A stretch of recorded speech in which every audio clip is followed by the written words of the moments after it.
A lot of the times I feel like the biggest mistake we make in life is we end up overly doubting ourselves about our own ability to achieve greatness in life.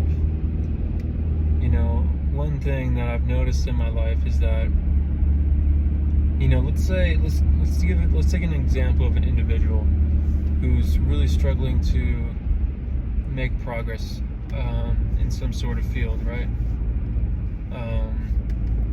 And they're continuously pushing themselves, and they keep on trying as hard as they can, but they just can't seem to make progress.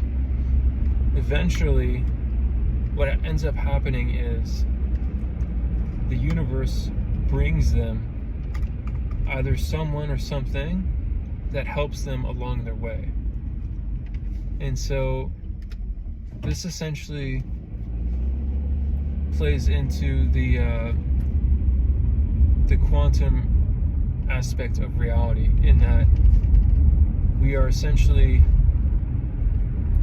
not just physical, flesh and blood human beings, but we're also psycho-spiritual human beings as well. And what we desire, we attract, and what we desire, we attract, but also what we dislike, we also manifest more of. And so we're essentially self-manifesting human beings. And there's a science that goes into this around the torsion field that goes around the human body, and explains the energetic functioning of consciousness. But essentially,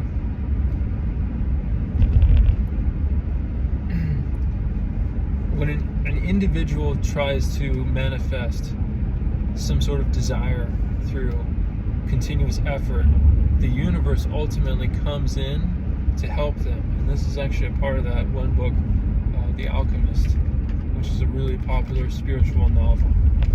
But essentially, since we are spiritual human beings, that we have connection to this higher power, intuitively and naturally, what we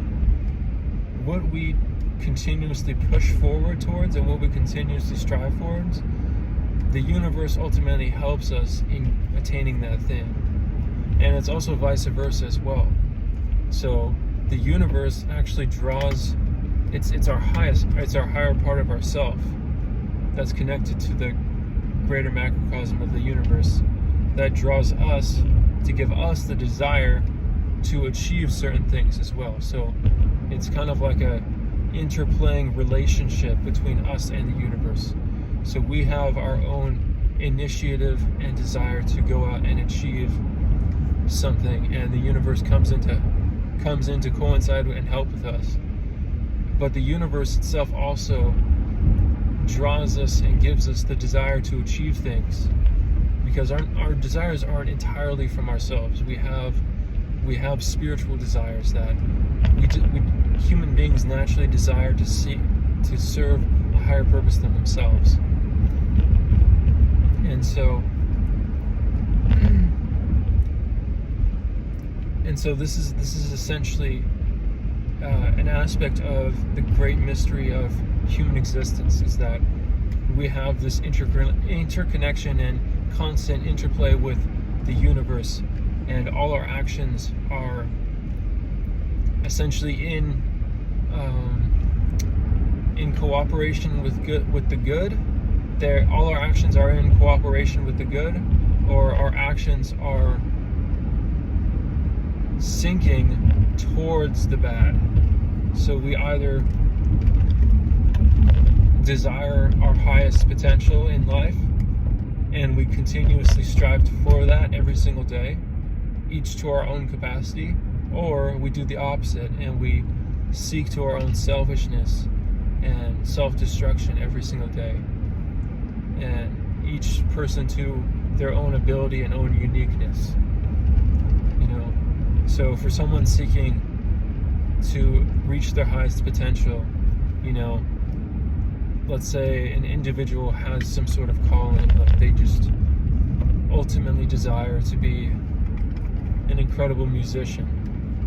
You know, this desire is ultimately interconnected with their higher self and their connection with the whole entire universe.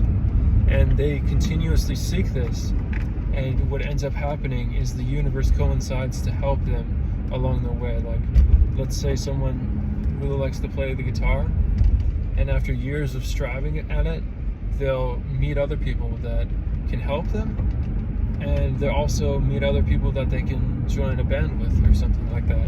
That's just an example. But another example on the opposite spectrum, where an individual will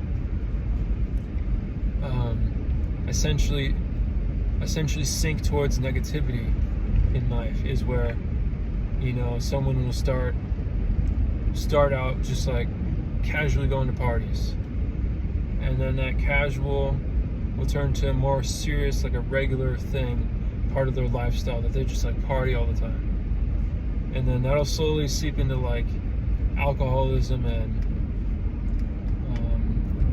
maybe smoking weed all the time, or different kind of chronic behaviors. But then that can even lead in even further into like doing hard drugs, and then you get into like serious addictions. Like you have meth addicts, or heroin, people who use heroin, or all these like super terrible things, or cocaine addicts.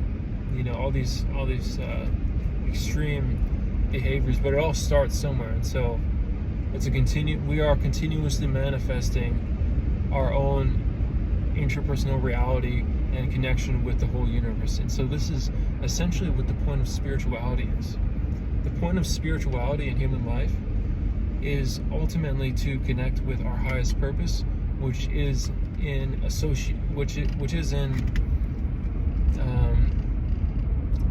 symmetry with the divine will, essentially, if that makes sense. Our highest purpose isn't something that's separate from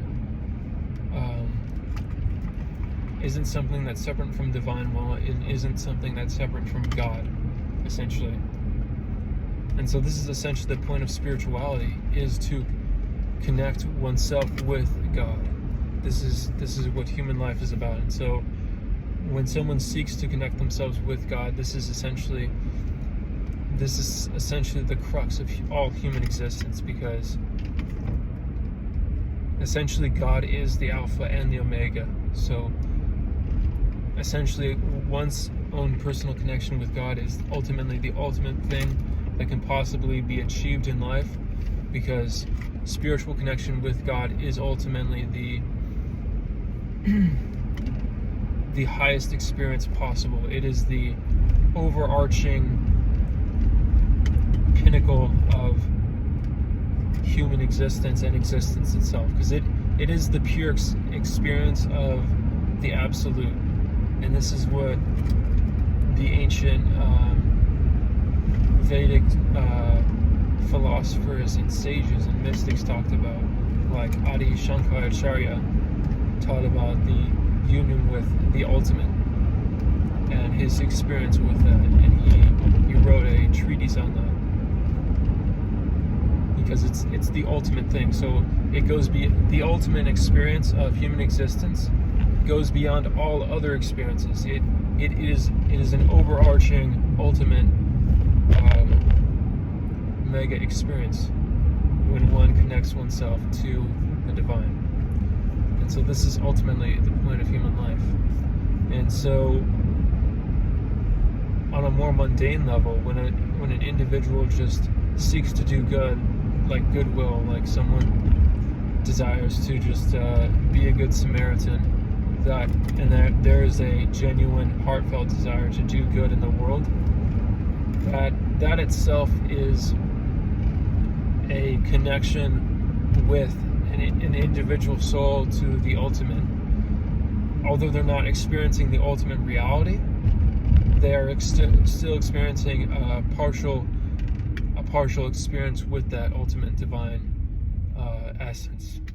And so essentially, for an individual like yourself watching this, for you personally, what I would recommend to implement some of these philosophies that are really kind of like far out, Essentially what you need to do is basically live a life in service to what your deepest heartfelt desire is. And that doesn't mean like materialism or sex or drugs, but I encourage you to find something that is ultimately more deep and profound than dopaminergic pleasures. Not just seeking like fulfillment of one's own ego, like egotistical satisfaction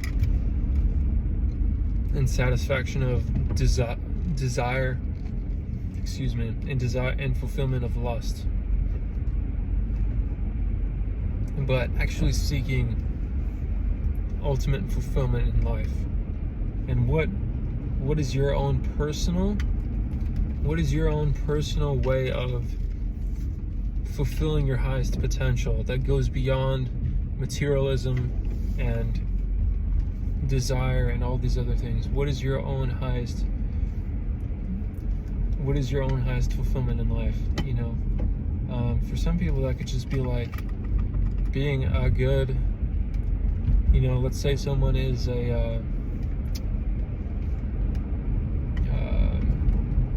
anything really, just like works. Let's say someone just works in construction, or someone's a plumber, or someone's an electrician, or something like that. Okay, your purpose could ultimately just be bringing excellence to your job every single day, and also just being a good husband to your wife and your children. That could ultimately be what that looks like. But that itself is also quite limited. And so I personally believe that all individuals need to ultimately go beyond this. And so that's why I'm making this video, is because I encourage you to seek something that is ultimately extremely great and truly remarkable, not just in a vanity sense, like becoming a millionaire for my own ego. I don't mean that kind of greatness, but I mean greatness from the heart space, essentially. When you're able to just simply desire to do good for its own sake and not because of any other reason to do so. That pure desire of love of the higher good. The Greek word for it is called agape. Because there's multiple different words in Greek for the word love, if you may know about that. So the word I'm speaking of, the type of love I'm speaking of here is called agape. It's selfless love. And so that's what I encourage you to do with your life, is essentially just seek something that is greater than yourself to live your life by. And beyond just being a good citizen and a good husband and a good father, what is it that not you are seeking, but your soul is seeking for itself? What is it that your highest purpose wants to essentially communicate with? That is my essential encouragement to you.